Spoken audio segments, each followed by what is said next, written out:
How have values been infused in you, and how do they continue to guide you throughout your life? Welcome to the Parable Podcast. I'm your host, Danielle Zapchenk, and today I'd love to share with you one of my recent messages from our home church. I was wrapping up a series that we were doing called Home is What You Make It, and I was sharing about how we infuse values.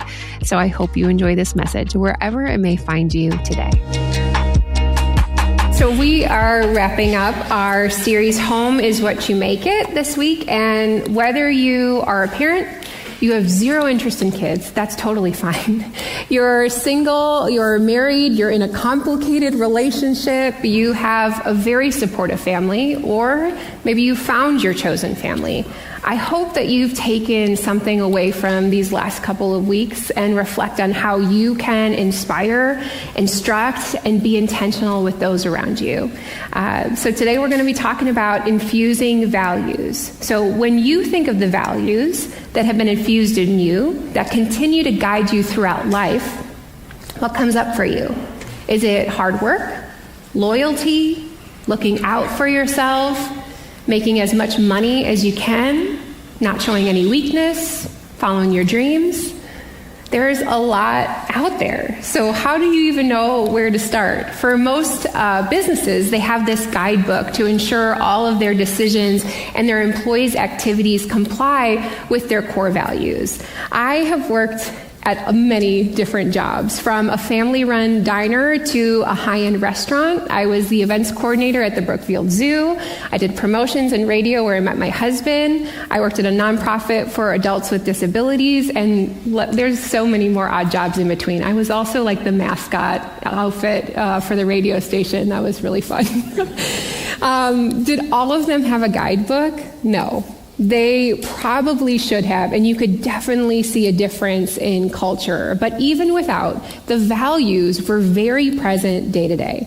So before I had my first adult job, I was a communications major, and my senior year of college, my professor called me and she said, "Hey, this business reached out, and I think you would be a great fit for what they're looking for. They're having a gathering tonight, and if you wanted to go check it out." And I was like, okay, like I have plans, but I also wanted a job after college. And so I put on my best professional outfit. I went there, and there was like a room with a whole bunch of different candidates, and so I was like, okay, like I'm going to show up tonight. And so the guy gets up and does his presentation, and it becomes increasingly clear to me that there are plants in the audience.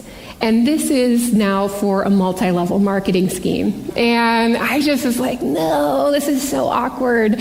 And so the guy finishes, and he comes over to me, and he has this big, like, cheesy smile. And I value authenticity, and I could just like feel it like dripping off of him, like the fakeness. It was gross. And he's like, "So are you in?" And I'm like, "Oh," because at the same time, I struggle with letting people down. I don't even know this guy. But luckily, authenticity won out, and I said, "No, I don't think like this is the best fit for me." And that smile dropped immediately, and he pointed me to the door, and he went on to the next person. He was a real winner. So I'd like to know, when I was thinking about that story, like what triggered in me that night to know what to value. Well, one place it starts is our home, but I really believe it goes beyond those four walls. Our values can contribute to a healthy society, but where's like the memo on all of these values? Is there like a list when we were in school that we get to choose from? And I'm sure either you are this person, or you've met people saying, like, I have a strong set of values. But I do wonder, like, have they spent any time like really figuring them out? Even writing this, I felt like, I think I have values, right? So how did they get here?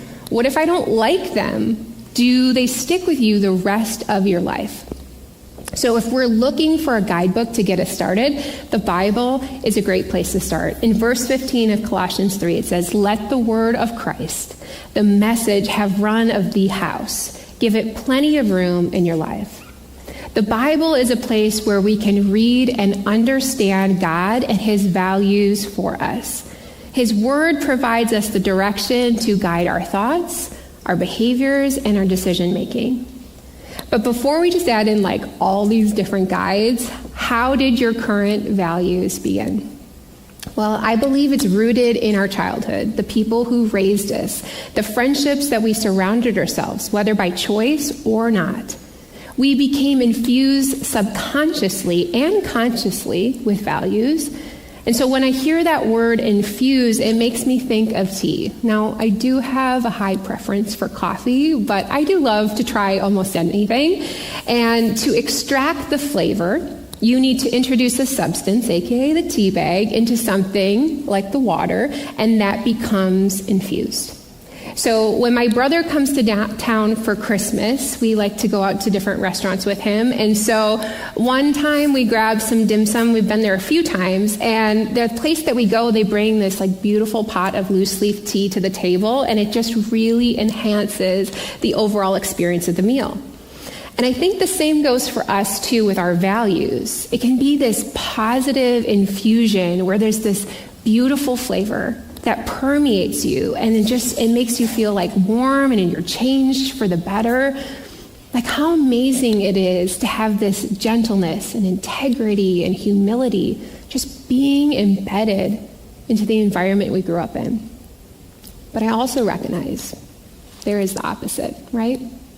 Before we left filled on bao buns, I saw that there was a little tea left in the teapot, and I really didn't want to waste it. So the thing is, after so much time has happened of infusion, there is this point for the tea, the tannins come out, and it becomes too much.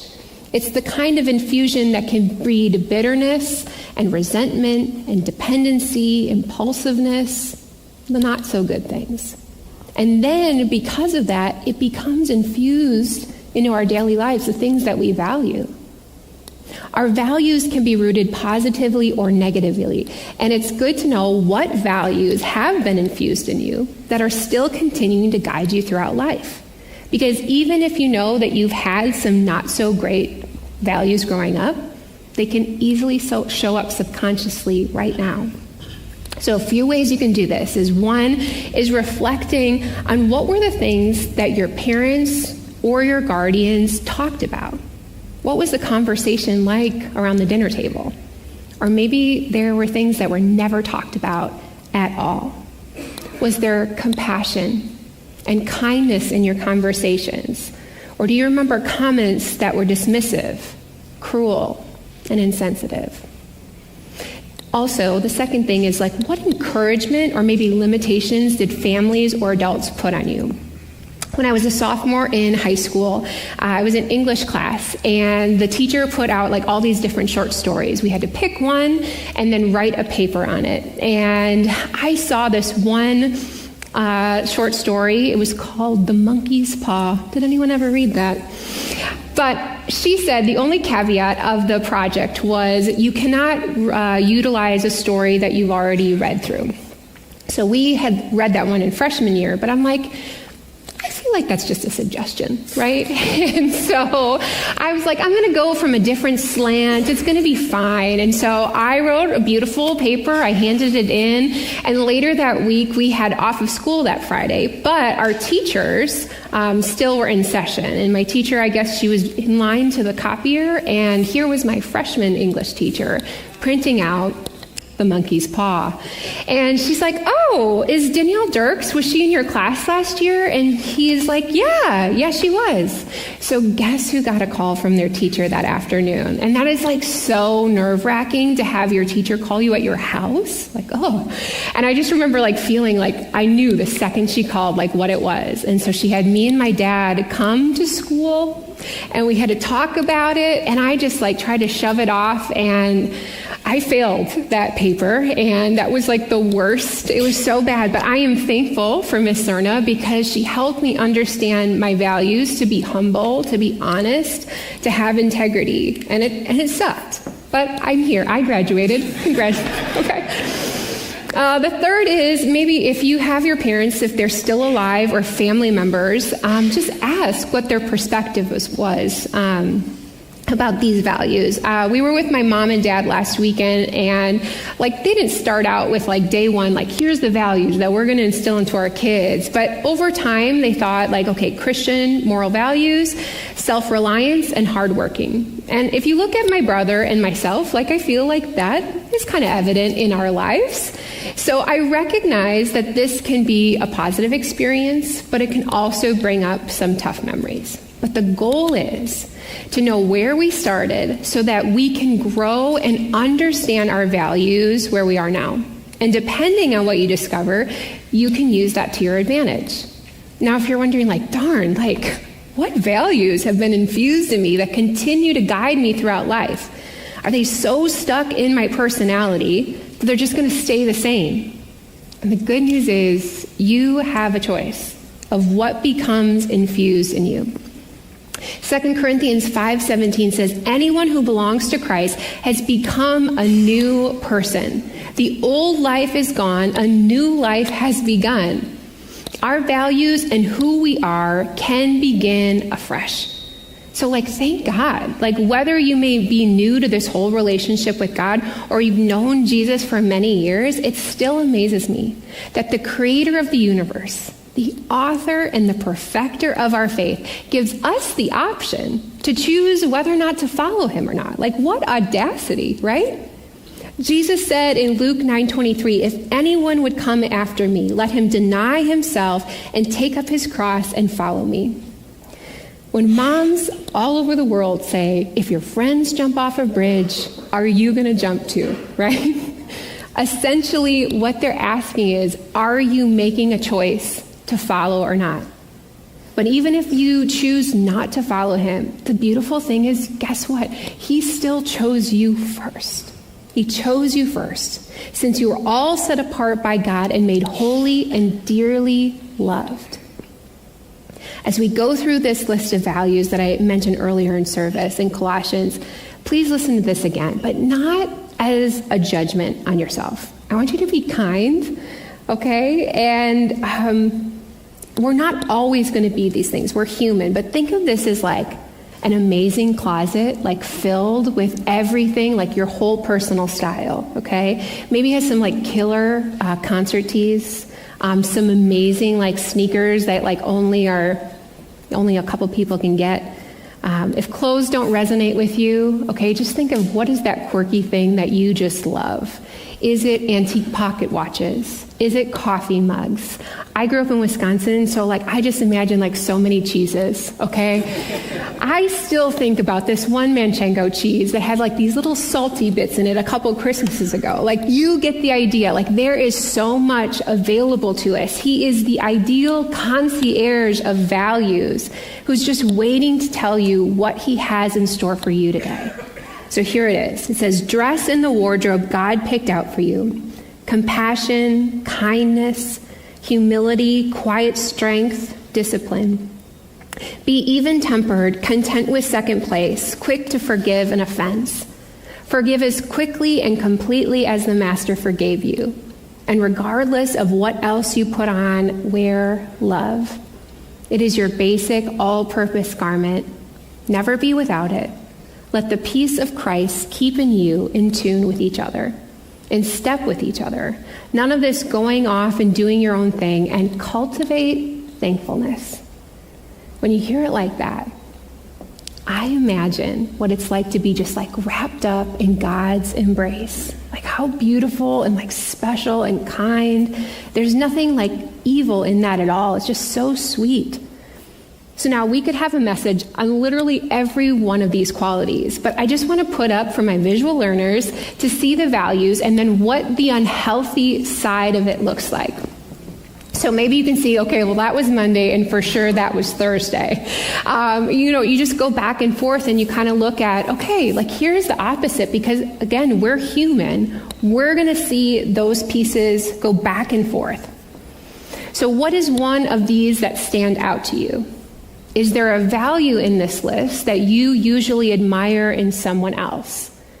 Is there one that you don't want to admit that you have in your life? That is a really good place to start. Many of these values on the left side are easy to live out when life is good, right? When everyone's happy, the garbage is taken out, and like the bills are paid. Like this is easy to live on that left side. But when any stress or hardship come on and sneaking around the corner, these unhealthy opposites rear their ugly heads. So I'll go as an example. So that self-reliance that my parents instilled in me is very good, is really good. But when I'm in a state of unhealth, anxiousness, I'm worried about something, I move into this control side. I want what I want right now. This is exactly how it should be done. And really, there's no other way, right? I'm going to rely on myself rather than choosing to cling to God for help and guidance. See the difference of like the healthy and unhealthy side of self-reliance there. When you look on the right side, it's really depressing, right? This side doesn't get to experience the sustaining joy of being known and set apart from God. If this unhealthy side resonates with you more, there's still time to make a choice. This is something that you don't have to do alone. You have a God who desires to cheer for you on the sidelines over and over again. And you can also break free from those generational values, the things that other people put on you. You don't have to be hurt by that, or hurt others. You can continue down this road, but just know that, hey, God is ready to infuse life into you. And if you make a choice to do so, we have the opportunity each day to extract God's qualities and infuse them into who we are, and then introduce that kind of love to everyone we meet. So that's the challenge of like just looking at one of those, like what is one thing on the left, not the right, one thing on the left that I want to be a part of my life this week. So now that we have a good start on values that have been infused within us, how can they continue to guide you throughout your life? So it says, let the word of Christ, the message, have run of the house. Give it plenty of room in your life. Instruct and direct one another using good common sense. And sing your hearts out to God. Let every detail in your life, words, actions, whatever, be done in the name of the Master Jesus, thanking God the Father every step of the way. Again, we are not striving for perfection. He is the only one that is ever going to be perfect. And like it says in the verse, let every detail of your life, every little detail, your words, your actions, whatever you do, be done in the name of Jesus. A couple years ago, my daughter Edie, we were having a conversation, and I'm pretty sure that she was frustrated and overwhelmed, and she just like turned to me and she's just like, I can't help it that you're perfect all the time. And I was like, okay, all right. But I realized in that moment that I wasn't sharing with her and my son Reed enough about my failures, when I was scared, when my anxiety got the best of me, when I thought I wasn't good enough. At her young age, she spoke truth in me to help me have a better understanding of my values. So before we start imparting any values onto anyone else, and the people in our life, they really need to be able to see how we are living those values out first. Greg said this word last week. It was called life-orienting. And I think that's what this really is how we want our families and our friends. Like, what are we orienting our life around and that others see in us? And that provides an opportunity to share then, because they see it present. So what are the values the Zapchenks live by? Again, this is for us. You guys can do you, okay? And honestly, every one of the values that was in that passage, like we totally believe that. And we really didn't spend time talking about this. This is just like a natural part of conversation over the course of our marriage. So there's no document that we abide by. If that's you, go ahead. You go right for it. So here were the top things that came up for Eric. His were faith, respect, honesty, integrity, and responsibility. All well, I completely agree with all of those. And for mine was love God, love others, communications, grace, and presence. And I had quite a few initially, like I had quite a bit. But Eric helped me to see that some of my values were actually more tactics than overall strategy. And what I mean by that is when I say love God, love others, like how do I like deepen my relationship with God and like point others to Him?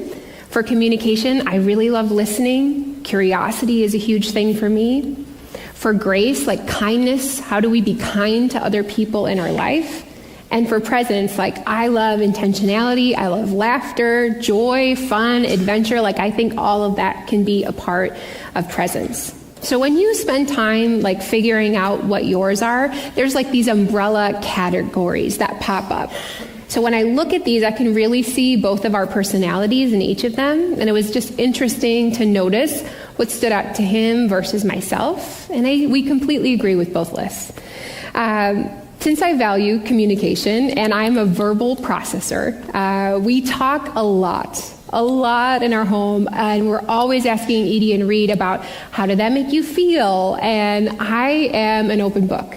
And I want them to feel comfortable and able to share with us anything they want, even if it makes me very uncomfortable. And the reason I do that is because I'm also talking to their future self. I know that sounds super weird, but I know our kids are 12 and 15, and we're really in this coaching phase of parenting, like Scott and Lindsay mentioned the other week. Is we're just asking those questions, like if there's a challenge at school, there's drama in friendships, or we're figuring out what dating means. We give them examples of like, what if? How does this look? When we look at the lens of what we value, when we look at God and grace and integrity, what happens next? So we're helping our kids understand like how do we make those connections for the future as well. Our kids get to soak in these values for only so long, and we hope that they get infused in them, but ultimately, kids are their own person. Like, we're all our own people, and so one day, they're going to choose their own values to live by and possibly even instill in us and allow us to continue to grow in our values that we didn't even realize. Some of you may know the song Teach Your Children. It was written by Graham Nash in 1968, but it became highly popular in 1970 with Crosby, Stills, Nash & Young. Now, I wasn't born yet, but I was well-versed with music from the 60s and 70s because that's what my parents played in the car all the time. But this song came out at a time where tensions, there was the Vietnam War, the assassination of Martin Luther King Jr., JFK, there was social unrest, and there were so many protests that had increased.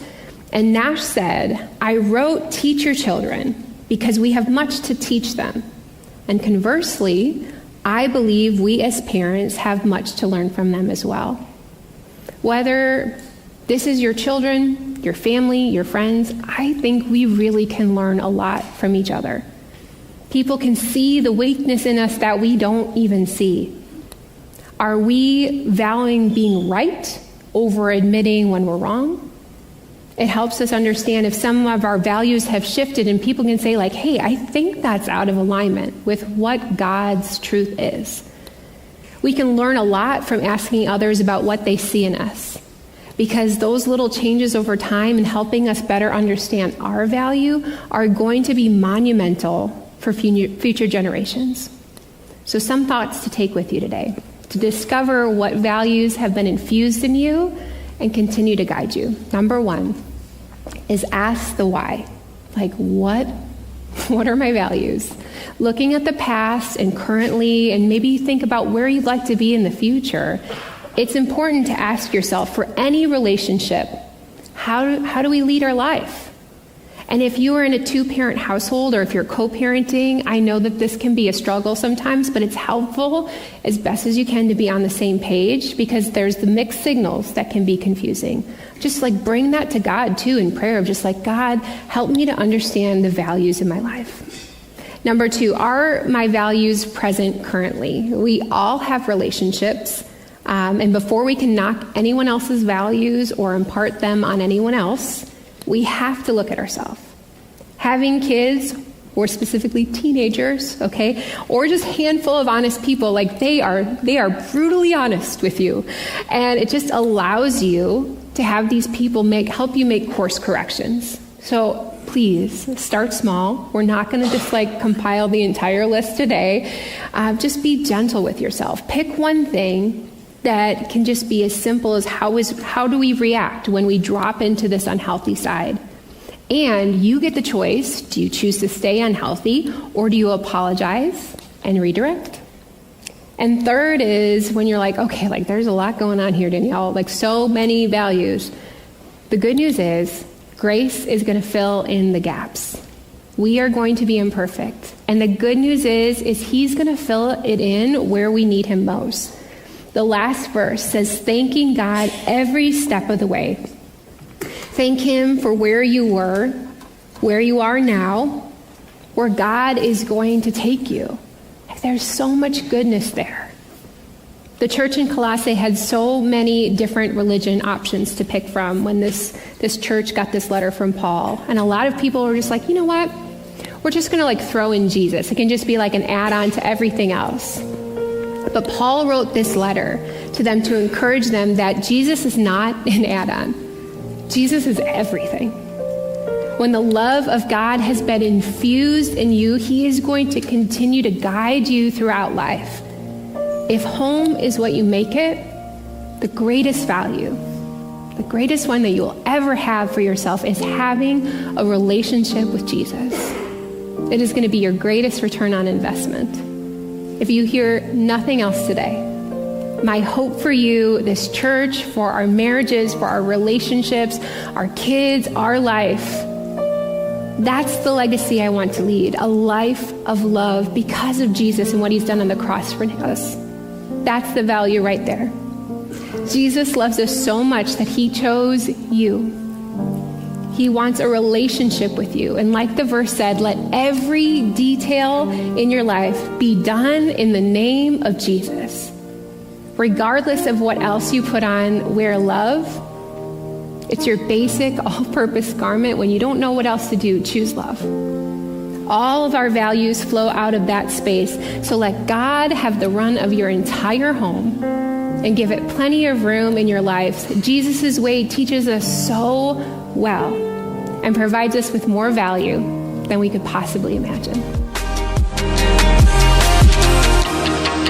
I really hope you enjoyed that message. I had so much fun writing it. I know it was one of my favorites from this whole year. Plus, if you are interested in seeing the live video, I'll put it in the notes. You don't want to miss the version of Teach Your Children. It was absolutely phenomenal. Here are 2 reflection questions from our message today. Number 1, reflect on what the things were that your parents or guardians talked about as you grew up. And number 2, what is one value that stood out to you from Colossians 3:12 through 15 that you would like to be more aware of this week in yourself? Just as a reminder, just go ahead and take my listener survey. There is a link in the show notes. And by doing so, I'm going to give you back 10 basic tips to enhance your conversations and to be able to listen really well. Next week, we are back to our regularly scheduled parable episodes with my friend Ashley Forsberg with her amazing parable story.